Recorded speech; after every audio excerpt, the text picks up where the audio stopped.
है दोस्तों, फिर से हम लोग एक बार मिल रहे हैं। हमें इससे पहले सेशन में हम लोगों ने देखा था कि इक्विटी शेयर क्या है, क्या शेयर का मतलब क्या होता है, ये सब चीज़ें हम लोगों ने देखी थी। बस इस सेशन में हम लोग देख रहे हैं कि टाइप्स ऑफ इक्विटी शेयर्स, बाद में उसके बाद है प्रेफरेंस शेयर्स भी हम लोगों को देखना है। Okay, so first of all हम लोग स्टार्ट करने वाले हैं टाइप्स ऑफ इक्विटी शेयर्स। देखिए क्या है equity share. The equity share can be of two types. अब इसमें दो टाइप्स है, एक है विथ वोटिंग राइट्स, दूसरा है विथ डिफरेंशियल वोटिंग राइट।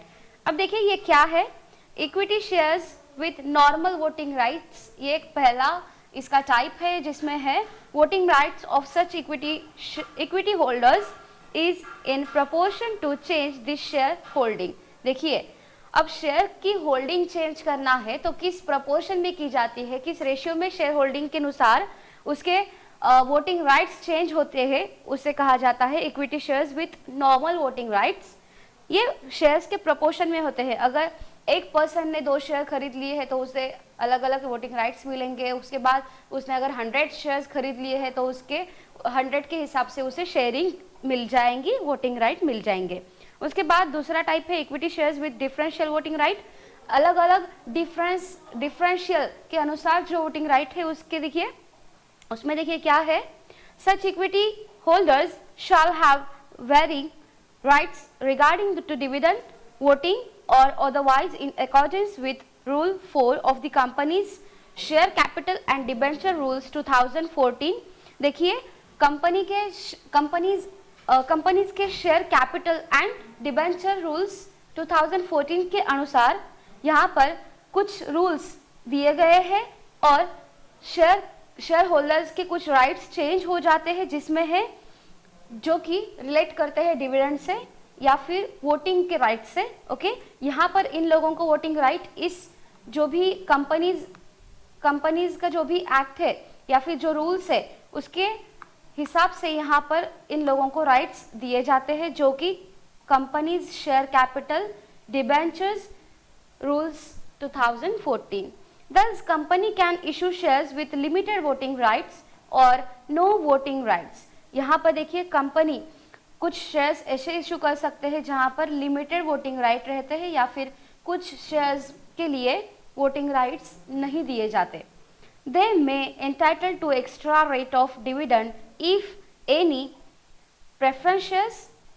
देखिए if any, देखिए यहाँ पर कुछ एक्स्ट्रा रेट डिविडेंड का दिया जाता है, कुछ एक्स्ट्रा डिविडेंड चार्ज करके उन लोगों को दिया जाता है अगर कुछ शेयर्स लिमिटेड वोटिंग राइट या फिर बिना वोटिंग राइट के है तो। ओके, उसके बाद है प्रेफरेंस शेयर। ये अलग टाइप है, जहां पर हम लोगों ने फर्स्ट टाइप देखा था इक्विटी शेयर, यहाँ पर दूसरा टाइप है preference share. As the same indicates these shares have certain preferential rights distinct from those attached to equity share। देखिए प्रेफरेंस शेयर एक ऐसे राइट्स है, एक अलग राइट इन लोगों को दिए जाते हैं जो कि बहुत ज़्यादा डिफरेंट है इक्विटी शेयर होल्डर्स के। इक्विटी शेयर अलग शेयर होता है और प्रेफरेंस शेयर अलग शेयरिंग के राइट्स होते हैं। The shares which carry following preferential rights are termed as preference share. अब देखिए आप लोगों को यहाँ पर कुछ प्रेफरेंशियल राइट दिए गए, कौन से शेयर के लिए कौन सा राइट होता है, इक्विटी शेयर के लिए क्या राइट होते हैं और प्रेफरेंस शेयर के लिए क्या राइट होते हैं, ये सब सारी चीजें आप लोगों को नीचे दी गई है। अब देखिए यहाँ पर पेमेंट, किस चीज की पेमेंट, डिविडेंड की पेमेंट प्रेफरेंस शेयर्स को सबसे पहले होती है rather than equity share holders. Equity share holder को बाद में डिविडेंड दिया जाता है, प्रेफरेंस शेयर होल्डर के बाद। यही आप लोगों को यहाँ पर दिया गया है। A preferential rights as to payment of dividend during the life time of the company. देखिए प्रेफरेंस दिया जाता है, किस चीज का प्रेफरेंस, पेमेंट ऑफ डिविडेंड का प्रेफरेंस। यहाँ पर इन लोगों को डिविडेंड सबसे पहले दिया जाता है, ये सिर्फ चीज आप लोगों को ध्यान रखनी है। A preferential rights as to return the capital in event of winding up of the company. देखिए यहाँ पर और एक बार इन लोगों को प्रेफरेंशियल राइट मिलता है। इक्विटी समझाते समय मैंने आप लोगों को बोला था कि इक्विटी वालों को सबसे आखिरी यहाँ पर इवेंचुअली किया जाता है, सबसे आखिरी इन लोगों की पेमेंट हो जाती है, अगर वो डिविडेंड की पेमेंट हो या फिर वो वाइंडिंग अप के बाद की पेमेंट हो, प्रिंसिपल अमाउंट की पेमेंट हो। तो यहाँ पर देखिए जब कंपनी वाइंड अप हो जाती है, कंपनी बंद हो जाती है, कंपनी को उनका कारोबार बंद करना पड़ता है, उस टाइम पर इन लोगों की पेमेंट सबसे पहले मिलती है, उसके बाद इक्विटी वालों को मिलती है।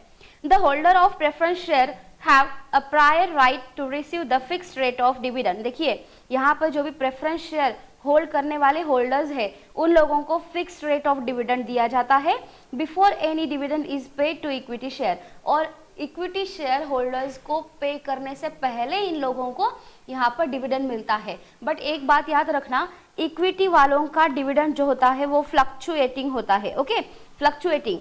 और यहाँ पर प्रेफरेंस वालों का जो डिविडेंड होता है वो होता है fixed rate of dividend, okay. यहाँ पर इन लोगों को फिक्स्ड रेट से पे करना पड़ता है, फिक्स्ड रेट से इन लोगों को डिविडेंड देना पड़ता है। और सबसे प्रेफरेंशियल राइट इन लोगों को मिलता है before the equity share holders. उसके बाद देखिए normally preference shares do not carry any voting power. यहाँ पर प्रेफरेंस शेयर्स को कोई भी प्रकार की, किसी भी प्रकार की वोटिंग पावर नहीं मिलती। वोटिंग पावर सिर्फ मिलती है किन लोगों को, इक्विटी शेयर होल्डर को। बट यहाँ पर कुछ ऐसे स्पेसिफिक मैटर्स में प्रेफरेंस शेयर होल्डर्स वोटिंग करने का उन लोगों को हक दिया गया है। They have voting right only in matters in which affect their interest. ऐसे राइट जहां पर इन लोगों के इंटरेस्ट पर अफेक्ट हो रहा हो, उस मैटर्स में इन लोगों को वोटिंग राइट दिया गया है, such as selling of undertaking और charging rights of preference share. अगर कोई डिबेंचर होल्डर क्या कर रहा है, डिबेंचर्स परचेस कर रहा है, अगर कोई बैंक लोन दे रही है अपनी कंपनी को, तो इस टाइम पर हमारी असेट क्या है, प्रेफरेंस शेयर्स, इक्विटी शेयर्स, ये हम लोगों के असेट्स है, ओके। तो यहाँ पर इन लोगों के असेट्स के ऊपर, इन लोगों के शेयर्स के ऊपर अगर कोई चार्ज बैंक ले रही है तो उसके मामले में यहाँ पर प्रेफरेंस शेयर्स को राइट दिया गया है वोटिंग का। उनके शेयर्स अगर as a charge, as an mortgage, as an charge बोल के जा रहे हैं तो यहाँ पर इन लोगों को वोटिंग राइट कंपनी ने दिए गए हैं, कंपनी की तरफ से दिए गए हैं। और they get voting rights if dividend remains unpaid. अगर इन लोगों का डिविडेंड अनपेड है, कंपनी ने अभी तक पेड नहीं किया है, डिक्लेयर किया है बट पेड नहीं किया, तो उस मामले में भी यहाँ पर इन लोगों को चार्ज दिया गया है, वोटिंग राइट, वोटिंग पावर दिए गए हैं। The preference share holders are co owners of the company. जैसे कि इक्विटी शेयर होल्डर्स कौन होते हैं, इक्विटी वाले ओनर्स, ओके। तो प्रेफरेंस शेयर होल्डर्स कौन होते हैं, को ओनर्स। प्रेफरेंस शेयर्स बन जाते हैं को ओनर, ओके। तो यहाँ पर को ओनर का मतलब होता है एज लाइक ओनर। यहाँ पर इन लोगों को ओनरशिप तो मिलती है बट कंट्रोल नहीं मिल पाता, क्योंकि यहाँ पर कंट्रोलर कौन है, कंट्रोलर है इक्विटी शेयर होल्डर्स, जिनके हाथ में कंपनी के बहुत ज़्यादा वोटिंग राइट्स है, जिनके हाथ में स्पेशल वोटिंग राइट्स दिए गए हैं इक्विटी शेयर होल्डर्स वालों को। तो यहाँ पर वो मैनेजमेंट का काम करते हैं इक्विटी शेयर होल्डर वाले, बट प्रेफरेंस शेयर होल्डर वालों के हाथ में कुछ भी कंट्रोल नहीं रखा गया है। तो that's why these are not a controllers towards the company. Company के लिए ये लोग कंट्रोलर नहीं बन सकते। These shares are purchased by cautious investors who are invested in safety of investment and who want to steady returns on investment। देखिए यहाँ पर ऐसे शेयर्स परचेस किए जाते हैं जो कि इन्वेस्टर्स के लिए कॉशियस हो, और ऐसे लोग इंटरेस्टेड रहते हैं जहाँ पर ऐसे लोग यहाँ पर इन्वेस्टमेंट करते हैं जिन लोगों को सेफ्टी की ज़रूरत है, जो लोग चाहते हैं कि हमारा पैसा इन्वेस्ट तो करना है लेकिन रिस्क कम हो जाए। क्योंकि देखिए इक्विटी शेयर होल्डर में रिस्क हाई होती है, प्रेफरेंस शेयर होल्डर्स में रिस्क तो होती है लेकिन लोअर देन इक्विटी शेयर, क्योंकि यहाँ पर इन लोगों को प्रेफरेंस शेयर राइट दिया गया है। किस चीज़ का प्रेफरेंशियल राइट, जब भी कंपनी वाइंड अप हो जाती है उस टाइम पर पेमेंट यहाँ पर सबसे पहले इन लोगों की जाती है, उसके बाद इक्विटी वालों की जाती है। अब इससे पहले भी डेप्ट वालों की पेमेंट होती है। बोरोड कैपिटल सबसे पहले रिटर्न आउट किया जाता है, पेड आउट किया जाता है, उसके बाद ओन कैपिटल में अगर कौन सा पोर्शन आता है रिटर्न करने का, तो यहाँ पर वो आता है प्रेफरेंस शेयर होल्डर्स का। प्रेफरेंस शेयर होल्डर्स को रिटर्निंग का राइट दिया गया है, और उसके बाद यहाँ पर इक्विटी शेयर होल्डर वालों की पेमेंट होने वाली है सबसे आखिरी टाइम पर, ओके। उसके बाद देखिए कुछ फीचर्स आप लोगों को दिए गए, the features of preference shares. First of all preference for dividend. देखिए मैंने पहले ही बोला था कि इन लोगों को यहाँ पर डिविडेंड पे करने के लिए प्रेफरेंस दिया जाता है, जहां पर preference shares have a first charge on distributable amount of annual net profit. जो कंपनी का एनुअल नेट प्रॉफिट होता है उसे डिस्ट्रीब्यूट मींस डिवाइड करते टाइम पर सबसे पहले चार्ज कौन लेता है, तो वो है प्रेफरेंस शेयर। ओके, जब भी कंपनी खुद का नेट प्रॉफिट निकालती है, नेट प्रॉफिट निकालने के बाद कंपनी वो अगर डिस्ट्रीब्यूट करना चाहती है in a form of dividend, अगर कंपनी खुद का नेट प्रॉफिट डिविडेंड के फॉर्म में डिस्ट्रीब्यूट करना चाहती है, उन लोगों को रिटर्न देना चाहती है, तो सबसे पहला चार्ज यहाँ पर कौन लेता है, तो वो है प्रेफरेंस शेयर्स। उसके बाद देखिए the dividend is payable to preference share holders before the paid to equity share holders. यहाँ पर डिविडेंड जो है वो सबसे पहले प्रेफरेंस शेयर्स को दिया जाता है और उसके बाद अगर कुछ बचता है तो फ्लक्चुएटिंग रेट पर वो इक्विटी शेयर होल्डर वालों को मिलता है।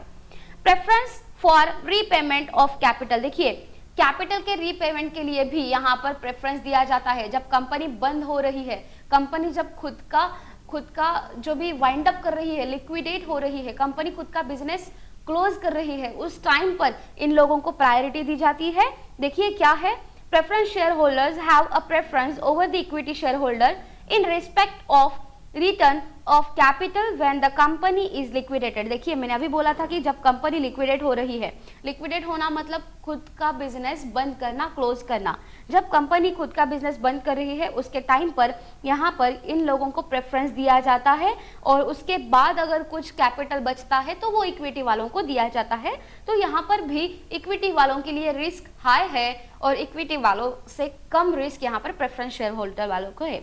It saves the preference share holders from the capital losses. देखिए अगर कुछ कैपिटल लॉस होने वाला है तो यहाँ पर प्रेफरेंस शेयर होल्डर्स बच जाते हैं, इन लोगों को किसी भी प्रकार का लॉस ज्यादा ऑकर करने की जरूरत नहीं पड़ती। उसके बाद है देखिए फिक्स्ड रिटर्न यहाँ पर मिलते हैं। इसके कुछ और एक फीचर है कि रिटर्न कुछ मिले या ना मिले बट फिक्स्ड रेट पर मिलने वाला है। ओके, जब भी रिटर्न्स यहाँ पर अनाउंस किए जाते हैं, डिक्लेयर किए जाते हैं, तो वो फिक्स्ड रेट ऑफ परसेंटेज में मिल जाता है। These shares carry dividend at fixed rate। ये बात ध्यान रखना, प्रेफरेंस शेयर होल्डर्स जो भी रहते हैं, प्रेफरेंस शेयर होल्डर्स जो भी होल्डिंग यहाँ इस प्रकार की प्रेफरेंस शेयर्स की होल्डिंग जो होल्डर्स खरीद लेते हैं, उन लोगों को यहाँ पर फिक्स्ड रेट से डिविडेंड मिलता है, रिटर्न्स मिलते हैं। The rate of dividend is pre determined at the time of issue. यहाँ पर रेट कब फिक्स किए जाते हैं, जिस टाइम पर इशू होने वाले हैं, जहाँ पर शेयर्स इशू होने वाले हैं उसी टाइम पर प्री डिटर्मिनेशन, मतलब उस टाइम पर जहां जिस दिन इशू होने वाले हैं, कौन से इशू, प्रेफरेंस शेयर्स के इशू मार्केट में होने वाले हैं, उस टाइम पर यहाँ पर इनका जो भी डिविडेंड का रेट है वो फिक्स किया जाता है। The preference share holders are entitled to dividend which can be paid only out of the profit. और यहाँ पर प्रेफरेंस शेयर होल्डर वालों को जो प्रॉफिट है उसमें से ही डिविडेंड पे आउट किया जाता है। If the directors in financial crisis decide not to pay dividend, the preference shareholders have no claim for dividend। अगर कुछ फाइनेंशियल क्राइसिस चल रही है बिजनेस में पैसा कम है, अगर कुछ आपत्ति आ गई है बिजनेस पर, तो यहाँ पर अगर बोर्ड ऑफ डायरेक्टर्स ने, मतलब डायरेक्टर्स ने अगर कुछ डिसाइड नहीं किया है डिविडेंड पे करने का, तो यहाँ पर प्रेफरेंस शेयर होल्डर्स क्लेम नहीं कर सकते डिविडेंड के लिए। अगर बोर्ड ऑफ डायरेक्टर डिक्लेयर कर देते हैं तो प्रेफरेंस शेयर होल्डर्स क्लेम करेंगे। अगर बोर्ड ऑफ डायरेक्टर ने डिक्लेयर नहीं किया है, बोर्ड ऑफ डायरेक्टर्स यहाँ पर डिविडेंड पे आउट नहीं करना चाह रहे हैं, तो यहाँ पर प्रेफरेंस शेयर होल्डर क्लेम नहीं कर सकते। उसके बाद है देखिए nature of capital. Preference shares do not provide the permanent share capital. देखिए यहाँ पर preference share holders permanent capital provide नहीं करते। उसके बाद they are redeemed over certain period of time. उन लोगों को रिडीम्ड का मतलब है रीपे करना, इनकैशमेंट करना, खुद के शेयर्स को इनकैश करना। इन लोगों को कुछ सर्टेन टाइम दिया जाता है, कुछ पीरियड दिया जाता है। A company can not issue the irredeemable preference shares. अगर कोई शेयर इररिडीमेबल है तो कंपनी इशू नहीं कर सकती। ये 2013 कंपनीज एक्ट में दिया गया है कि company can not issue the irredeemable share. एक टाइप है आप लोगों को प्रेफरेंस शेयर्स में, आगे मैं वो आपको शेयर करूंगी ही।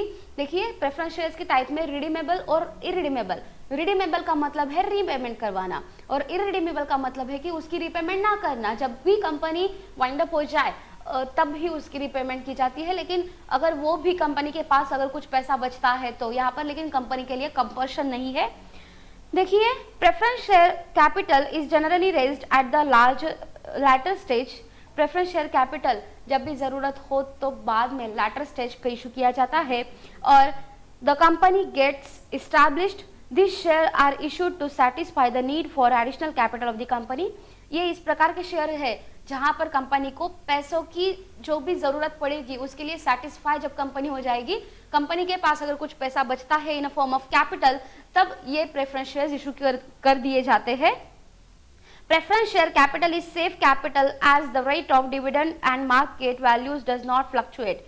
इस देखिए, प्रेफरेंस शेयर कैपिटल में जो भी रेट ऑफ डिविडेंड है वो मार्केट वैल्यूज के अनुसार चेंज नहीं होता, फ्लक्चुएट नहीं होता, वो रहता है fixed rate of dividend. Okay, यहाँ पर इन लोगों को फिक्स्ड रेट से डिविडेंड दिया जाता है, वो चेंज नहीं होता, फ्लक्चुएट नहीं होता। Then after the market value, the market value of preference shares does not change as the rate of dividend payable to them is fixed.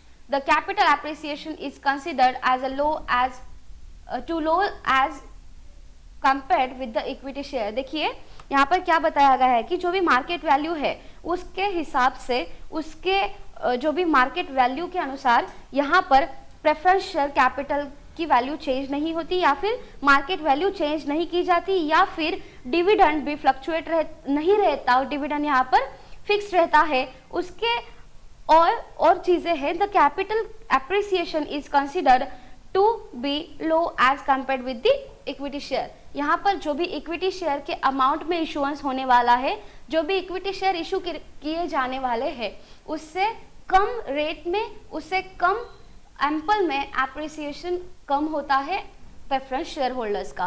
Preference share ये कम इशू किए जाते हैं, यहाँ पर इक्विटी शेयर्स ज्यादा इशू किए जाते हैं, यही बात बताई गई है। उसके बाद है voting rights. The preference shares do not have normal voting rights. इन लोगों को नॉर्मल वोटिंग राइट इशू नहीं किए जाते। They do not enjoy the right to control on the affairs of the company. इन लोगों को कंपनी के अफेयर्स कंट्रोल करने का राइट नहीं दिया जाता, पावर नहीं दी जाती। They have voting rights on any resolution of the company directly affecting the right.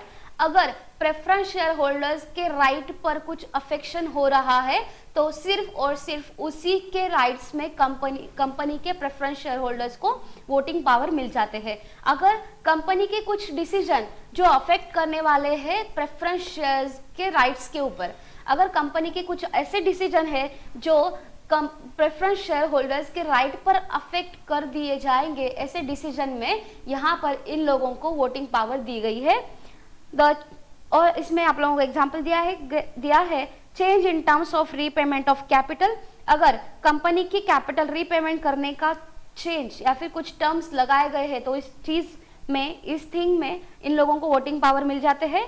या फिर डिविडेंड पेबल करना है, इन लोगों को डिविडेंड देना है और dividend payable to them are in arrears. अगर कुछ dividend arrears for last 2 consecutive years, अगर कंटिन्यूअसली लास्ट 2 ईयर्स तक इन लोगों को डिविडेंड नहीं मिला है तो ऐसी चीजों में भी यहाँ इन लोगों को वोटिंग पावर्स दिए जाते हैं। उसके बाद है risk. The investors who are cautious generally purchase preference shares, safety of capital and study return on investment are advantage attached with the preference shares. देखिए, इन लोगों को स्टडी इनकम मिलता है, मतलब फिक्स्ड इनकम मिलता है, क्योंकि इन लोगों को फिक्स्ड रेट ऑफ डिविडेंड दिया जाता है। और उसके पहले इन लोगों को यहाँ पर सेफ्टी प्रोवाइड की जाती है, क्योंकि मैंने बताया था कि इक्विटी शेयर होल्डर वालों के लिए है high risk, okay, high risk, but preference share holders वालों के लिए है लो रिस्क, ओके। इन लोगों को कम रिस्क है, low risk than equity share holders, क्योंकि इक्विटी शेयर होल्डर वालों की पेमेंट कब होने वाली है, वो सबसे आखिरी में होने वाली है, सबसे लास्ट मोमेंट पर होने वाली है, जबकि उसके पहले इक्विटी शेयर होल्डर्स वालों की पेमेंट, इक्विटी शेयर होल्डर्स के वालों को पेमेंट करने से पहले बाकी के लोगों की पेमेंट करना वो मैंडेटरी है। और उनसे पहले यहाँ पर प्रेफरेंस शेयर होल्डर को राइट दिया जाता है। देन देखिए, These shares are boon. Boon means advantage for the shareholders during the depression period when interest rate is continuously falling. जब भी इंटरेस्ट रेट ज्यादा से ज्यादा गिर जाता है तब इन लोगों को क्या है, एडवांटेज है. किस चीज का एडवांटेज? तो advantage of steady return. Steady का मतलब फिक्स्ड रेट ऑफ रिटर्न. इन लोगों को यहाँ पर फिक्स्ड रिटर्न मिलने वाला है, क्योंकि अगर इंटरेस्ट रेट गिर रहे हैं तो इन लोगों को खुश होना चाहिए. इन लोगों के लिए ये बेनिफिट है कि इन लोगों की जो भी इनकम है वो फिक्स्ड है, वो कम नहीं होने वाली. जितनी कंपनी ने अनाउंस की थी उतनी ही उन लोगों को मिलने वाली है. उसके बाद है face value. Face value of preference shares is relatively higher than equity shares. They are normally issued at face value of ₹100. देखिए यहाँ पर इस प्रेफरेंस शेयर्स की फेस वैल्यू ये इक्विटी शेयर्स से ज्यादा होती है. ओके, हायर होती है, जो कि नॉर्मली ₹100 तक हो जाती है. उसके बाद है राइट और bonus issue. Preference share holders को किसी भी प्रकार का राइट इशू या फिर किसी भी प्रकार का बोनस इशू नहीं मिलता. ये इन लोगों के लिए एक डीमेरिट है या फिर डिसएडवांटेज भी कहा जा सकता है. यहाँ पर राइट इशू और बोनस इशू जो भी हम लोगों ने इक्विटी शेयर होल्डर्स में देखा था वो उन लोगों के लिए एडवांटेज था, लेकिन यहाँ पर प्रेफरेंस शेयर होल्डर्स को राइट इशू और बोनस इशू नहीं दिया जाता. और लास्ट है नेचर ऑफ इन्वेस्टर. देखिए preference shares attract the moderate type of investors who are conservative, cautious, interested in safety of capital and who want steady return on investment generally purchase preference share. ऐसे लोग preference shares खरीद लेते हैं जिन लोगों को safety चाहिए, जिन लोगों को स्टेडी इनकम चाहिए. स्टेडी इनकम का मतलब फिक्स रेट ऑफ डिविडेंड उनको चाहिए. जिन लोगों के पास मॉडरेट टाइप के लोग, जिन लोगों को रिस्क बियर करने की ज्यादा आदत नहीं है, या फिर ऐसे लोग जो कि ज्यादा रिस्क बियर नहीं करना चाहते, ऐसे लोग यहाँ पर इन्वेस्टमेंट कर देते हैं, प्रेफरेंस शेयर्स खरीद लेते हैं. देखिए उसके बाद है टाइप्स ऑफ प्रेफरेंस शेयर्स. यहाँ पर आप लोगों को कुछ टाइप्स दिए गए हैं. टोटल 8 टाइप्स है प्रेफरेंस शेयर्स के. फर्स्ट है cumulative preference share. Cumulative preference shares are those shares on which dividend goes on accumulating until it is fully paid. मतलब ऐसे शेयर्स जहां इन लोगों को डिविडेंड, जब तक इन शेयर होल्डर्स की पेमेंट फुल्ली हो नहीं जाती तब तक इन लोगों को डिविडेंड नहीं पे किया जाता. This means if the dividend is not paid in 1 year, more years due to inadequate profit, then this unpaid dividend gets accumulated. देखिए इन लोगों को यहाँ पर डिविडेंड डिक्लेयर तो किया जाता है, लेकिन अगर कंपनी के पास प्रॉफिट नहीं है तो वो प्रॉफिट तो उस साल का डिविडेंड ये अगले साल ट्रांसफर किया जाता है और एरियर्स के हिसाब से इन लोगों को वो डिविडेंड दिया जाता है, पेड किया जाता है. This accumulated dividend is paid when company performs well. देखिए अगर मैं आप लोगों को एक एग्जांपल देना चाहती हूँ. 2018 में कंपनी ने 10% डिविडेंड डिक्लेयर किया था. ओके 2019 में भी कंपनी ने 10% डिविडेंड डिक्लेयर किया था. 2018 में कंपनी ने डिविडेंड पेड आउट कर दिया, लेकिन 2019 में यहाँ पर कंपनी के पास सफिशिएंट प्रॉफिट नहीं था. सफिशिएंट प्रॉफिट नहीं होने के कारण यहाँ पर कंपनी ने इस साल डिविडेंड कंपनी का रह गया अनपेड. तो कंपनी क्या करती है, इसे एक्यूमुलेट करती है. ओके फिर 2020 में कंपनी के पास जब भी प्रॉफिट रेज हो जाएगा उस टाइम पर कंपनी 2020 प्लस 2019 का डिविडेंड क्या करती है, पे आउट कर देती है. मीन्स ये इस प्रकार का बेनिफिट यहाँ पर प्रेफरेंस शेयर्स को मिल जाता है. जबकि कंपनी अगर 2020 में 2020 में कंपनी अगर वेल परफॉर्म कर रही है, प्रॉफिट ज्यादा कमा रही है, तो the arrears of dividend are paid before making the payment to equity share holders. और 2020 में इक्विटी शेयर होल्डर्स जो भी है तो उससे इक्विटी शेयर होल्डर्स से पहले इन लोगों को, प्रेफरेंस वालों को डिविडेंड दिया जाता है. कौन से साल का, तो 2020 प्लस 2019 का. ओके उसके बाद the preference shares are always cumulative unless otherwise stated in the articles of association. अगर कंपनी के आर्टिकल्स ऑफ एसोसिएशन में ये नहीं कहा गया है कि यहाँ पर क्यूमुलेटिव प्रेफरेंस शेयर्स है तो ये हर बार क्यूमुलेटिव प्रेफरेंस शेयर ही रहेंगे. ओके अगर वहां पर लिखा गया है कि ये नॉन क्यूमुलेटिव है तो यहाँ पर वो शेयर्स नॉन क्यूमुलेटिव हो जाते हैं. It means that if dividend is not paid any year, the unpaid amount is carried forward to the next year and so on until all arrears have been paid. जब तक सारे के सारे arrears paid नहीं हो जाते तब तक ये क्या होता है, कैरी फॉरवर्ड होता है. अगर 2018 में पेड किया है, ओके, 2019 में ये अनपेड है, 2020 में ये और ये दोनों मिलाकर उन लोगों को पेड करने पड़ेंगे. तो ये क्या है, क्यूमुलेटिव प्रेफरेंस शेयर. उसके बाद देखिए नॉन क्यूमुलेटिव प्रेफरेंस शेयर, जो कि इसके टोटली अपोजिट है. Dividend on this shares does not gate accumulated.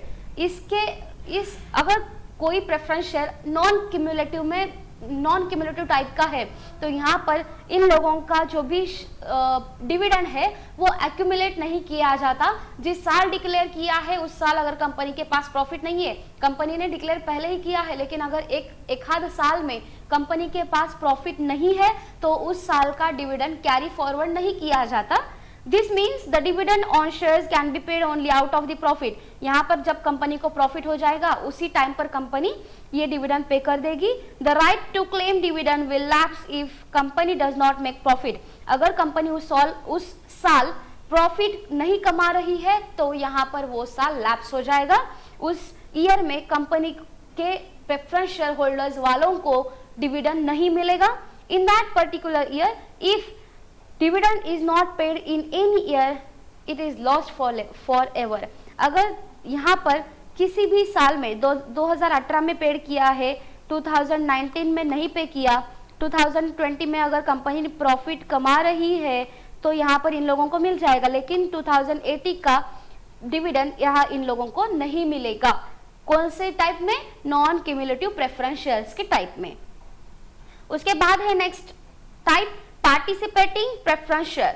The holders of these shares are entitled to participate in surplus profit besides preferential dividend. देखिए यहाँ पर पार्टिसिपेट, किस चीज में पार्टिसिपेट होने का, कंपनी के सरप्लस में पार्टिसिपेट होने का यहाँ पर इन लोगों को राइट मिल जाता है. The surplus profit which remains after the dividend has been paid to equity shareholder. और जो भी प्रॉफिट में से सरप्लस अमाउंट बच जाएगी प्रेफरेंस शेयर होल्डर वालों के डिविडेंड देने के बाद, यहाँ पर किसका पेमेंट किया जाता है, इक्विटी शेयर होल्डर वालों का. Up to certain limits it is distributed to the preference share holders. लेकिन सर्टेन लिमिट के अंदर यहाँ पर कुछ लिमिट तय की जाती है जहां तक इन लोगों को क्या मिलने वाला है, डिविडेंड मिलने वाला है. उसके बाद है देखिए नॉन पार्टिसिपेटिंग प्रेफरेंस शेयर्स, जो कि इसके टोटली अपोजिट है. The preference shares are deemed to be non participating. देखिए जहां पर preference share holders non participating रहते हैं वहां पर क्या होता है, प्रोविजन. लेकिन if there is no clear provision in articles of association. देखिए अगर आर्टिकल्स ऑफ एसोसिएशन में ये प्रोविजन दी गई है तो ही ये नॉन पार्टिसिपेटिंग है. अगर कोई भी प्रोविजन नहीं दी गई तो ये सोच लेना कि ये, अगर पार्टिसिपेटिंग की प्रोविजन नहीं दी है तो ये नॉन पार्टिसिपेटिंग है. ओके, तो अगर प्रेफरेंस शेयर्स पार्टिसिपेटिंग रहना है तो आर्टिकल्स ऑफ एसोसिएशन में इसकी प्रोविजन डालना सबसे ज्यादा मैंडेटरी है. This share holders are entitled to fix rate of dividend. इन शेयर होल्डर वालों को भी फिक्स रेट ऑफ डिविडेंड मिलता है जो कि इशुएंस के टाइम पर तय किया जाता है. उसके बाद है convertible preference share. The holders of these shares have a right to convert the preference into equity shares. Preference share है उसे करना है इक्विटी. यहाँ पर इन लोगों को राइट दिया जाता है. राइट दिया जाता है कब तक, सर्टन टाइम पीरियड में. ओके, यहाँ पर कुछ समय के लिए इन लोगों को राइट दिया जाता है. यहाँ देखिए सर्टन पीरियड दिया जाता है उन लोगों को प्रेफरेंस शेयर्स के राइट्स इक्विटी शेयर्स के राइट्स में कन्वर्ट करने के लिए. उसके बाद है नॉन कन्वर्टिबल, जो कि कभी भी ऐसे प्रेफरेंस शेयर्स कभी भी इक्विटी शेयर्स में कन्वर्ट नहीं होते, उसे कहा जाता है नॉन कन्वर्टिबल प्रेफरेंस शेयर. उसके बाद है रिडीमेबल प्रेफरेंस शेयर. देखिए रिडीमेबल जिसका मतलब है कि रीपेमेंट. ओके, रीपेमेंट, रिडीमेबल का अर्थ है repayment. Shares which can be redeemed after certain fixed period of time are called as redeemable preference share. ऐसे शेयर्स जो फिक्स्ड टाइम के बाद क्या होते हैं, रिडीम होते हैं, रीपे किए जाते हैं, उसे कहा जाता है redeemable preference share. A company limited by shares if authorized by articles of association issue preference shares, देखिए कंपनी के आर्टिकल्स ऑफ एसोसिएशन के अथॉरिटी के अनुसार यहाँ पर इन लोगों को रिडीमेबल प्रेफरेंस शेयर्स मिल जाते हैं। Such shares must be fully paid, ऐसे शेयर्स फुल्ली पेड होने चाहिए, मतलब 100 रुपीज का एक शेयर है तो ये पूरे के पूरे 100 रुपीज यहाँ पर कंपनी के लिए पेड अप होने चाहिए। These shares are redeemed out of the divisible profit only or out of fresh issue of share made for this purpose। और ये कब होता है, जबकि इक्विटी शेयर्स के फ्रेश इशू किए जाते हैं उस टाइम पर, या फिर डिविजिबल प्रॉफिट अगर कंपनी का है तो उस टाइम पर इसे रिडीम किया जाता है। कंपनी के पास बहुत ज्यादा प्रॉफिट आ गया है, कंपनी ने तय किया है कि आज ये पूरे प्रेफरेंस शेयर्स रिडीम करना है, उस टाइम पर ये शेयर्स रिडीम किए जाते हैं। Then the next point that is irredeemable preference share. But देखिए इररिडीमेबल प्रेफरेंस शेयर्स ये प्रिवेंट कर दिए गए हैं, ऐसे शेयर्स कंपनी इशू नहीं कर सकती as per the section 55 subsection 1 of the companies act 2013। इस रूल के हिसाब से कंपनी खुद इररिडीमेबल शेयर्स नहीं बेच सकती, लेकिन यहाँ पर एक टाइप है ऐसे शेयर जो रिडीम नहीं होते, not repay, okay, not repay, ऐसे शेयर्स जो कि रीपेमेंट नहीं किए जा सकते, उन शेयर्स को इररिडीमेबल प्रेफरेंस शेयर कहा गया है। बट कंपनी यहाँ पर ऐसे शेयर इशू नहीं कर सकती, मतलब ऐसे शेयर जो कि कंपनी के वाइंड अप के टाइम पर ही क्या हो जाएंगे, पेएबल हो जाएंगे। तो इस चीज के लिए यहाँ पर प्रिवेंशन दिया गया है, ऐसे शेयर्स कंपनी यहाँ पर नहीं बेच सकती, नहीं इशू कर सकती। उसके बाद ओन्ड कैपिटल में नेक्स्ट नया पॉइंट आता है जिसे कहा गया है return earnings. Okay, return earnings का मतलब क्या होता है समझिएगा। जहां पर री इन्वेस्टमेंट इन प्रॉफिट, री इन्वेस्टमेंट ऑफ प्रॉफिट, कंपनी के लिए प्रॉफिट आ गया है, कंपनी का प्रॉफिट डिविडेंड के बजाय कंपनी ने रिजर्व में डाल दिया है, ऐसे रिजर्व में जो रिजर्व्स कंपनी के कैपिटल के काम पर आने वाले हैं आगे के फ्यूचर में। Okay, business organisations are subject to variation in earning. Business organisation ये अलग अलग अर्निंग्स कमा लेते हैं। It would be wise decision to keep aside a part of earning during the time period of high profit. जब company को बहुत ज्यादा प्रॉफिट होता है तब कंपनी क्या करती है, यहाँ कुछ अर्निंग असाइड कर देती है। असाइड का मतलब है कि साइड में रख देती है as an reserve. Okay, as an reserve company क्या करती है, कुछ प्रॉफिट का पोर्शन बाजू में रख देती है, साइड में रख देती है। अ prudent company does not distribute the entire profit earn among the share holders. Prudent company का मतलब है ऐसी कंपनियां जो कि फ्यूचर के बारे में केयर करती है, जो कि अपने कंपनी के फ्यूचर के बारे में सोचती है। ऐसे मैनेजर जो कि कंपनी को आगे लाना चाहते हैं, ये लोग प्रॉफिट का हिस्सा बाजू में रख देते हैं, असाइड रख देते हैं, जो कि यहाँ पर इनकी अर्निंग नहीं समझी जाती और सारा का सारा प्रॉफिट यहाँ पर डिस्ट्रीब्यूट नहीं किया जाता। मतलब समझो कंपनी ने अगर 1 लाख रुपीज प्रॉफिट कमाया है, company directly 1 lakh rupees distribute कर रही है, इसका मतलब कंपनी के पास कुछ भी रिजर्व नहीं है। कंपनी अगर उस 1 लाख रुपीज में से कुछ पोर्शन 30% पोर्शन या फिर कंपनी का इस प्रॉफिट का 40% पोर्शन या फिर 20% पोर्शन, इस पोर्शन के अमाउंट पर कंपनी खुद कुछ पैसा एज अ रिजर्व रख रही है, तो यहाँ पर कंपनी का ही प्रॉफिट है, कंपनी का ही भला होने वाला है। These reserves are the retained earnings of the company। तो ऐसे रिजर्व्स को यहाँ पर retained earnings कहा जाता है। The sum total of retained earnings get accumulated over the years। और उसके बाद इस रिटर्न अर्निंग्स की क्या की जाती है, कुछ दिनों के बाद जब कंपनी को जरूरत पड़ जाएगी कैपिटल की, उस टाइम पर इसे एक्यूमुलेट किया जाता है, कलेक्ट किया जाता है। These accumulated profits are reinvested in business rather than distributed as a dividend। और उसके बाद ये जो भी रिजर्व्स होते हैं वो कंपनी में क्या होते हैं, री इन्वेस्ट किए जाते हैं। जब कंपनी को कैपिटल की जरूरत है उस टाइम पर कंपनी को एज एन री इन्वेस्टमेंट कहकर यहाँ पर कंपनी में वो पैसा फिर से लाया जा सकता है, जो कंपनी का फ्यूचर कैपिटल बन सकता है, जिसे डिविडेंड, अगर उस प्रॉफिट को एज एन डिविडेंड बोल के डिस्ट्रीब्यूट किया गया है तो ऐसा डिस्ट्रीब्यूशन कुछ काम का नहीं है, यहाँ पर कंपनी के लिए वो प्रॉफिट यूज करने नहीं आएगा। Okay, the process of accumulating corporate profits and their utilisation in business is called as retain earning. देखिए, इस तरह का प्रॉफिट का एक्यूमुलेशन, किस चीज का प्रॉफिट, कॉर्पोरेट कंपनी का जो भी प्रॉफिट है उस प्रॉफिट का एक्यूमुलेशन, कलेक्शन और यूटिलाइजेशन, कलेक्शन करके उसे यूटिलाइज करना, उसे यूटिलाइजेशन में लाना, उसे कहा जाता है retained earnings. In the simple words, a part of net profit. देखिए, नेट प्रॉफिट का पार्ट जो कि एज अ डिविडेंड कहकर डिस्ट्रीब्यूट नहीं किया जाता, जो रिजर्व किया जाता है, रिजर्व फंड में लाया जा सकता है, उसे रिटेन्ड अर्निंग कहा जा सकता है, कहता है। Company converts its reserves into the bonus share capital and capitalise its profit. देखिए, ये इस प्रकार का reserve fund company bonus share capital में या फिर कैपिटलाइज कर सकती है।